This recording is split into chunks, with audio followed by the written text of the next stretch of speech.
অভিনয়ের পাশাপাশি মডেলিং কিংবা ব্যক্তিগত অনুষ্ঠানে হাজির হওয়া সেলিব্রিটিদের আয়ের অন্যতম উৎস। বলিউডের রূপবতী অভিনেত্রী ঐশ্বরিয়া রায় বচ্চনও এই পেশাগত রীতি থেকে ব্যতিক্রম নন।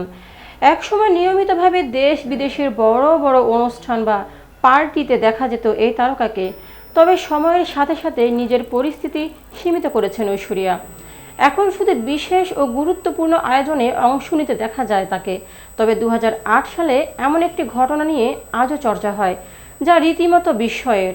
ভারতীয় গণমাধ্যমের দাবি, পাকিস্তানের তৎকালীন রাষ্ট্রপতি আসিফ আলী জারদারি ছিলেন ঐশ্বরিয়ার দারুণ ভক্ত এবং তিনি চেয়েছিলেন তার আয়োজিত এক ব্যক্তিগত অনুষ্ঠানে অভিনেত্রী ঐশ্বরিয়াকে অতিথি হিসেবে আনতে।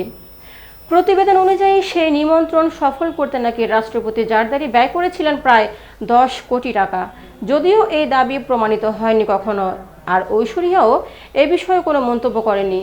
বিভিন্ন মহলে এ নিয়ে নানা আলোচনা থাকলেও এটি এখনও রয়ে গেছে এক রহস্যে ঘেরা গুঞ্জন হিসেবেই।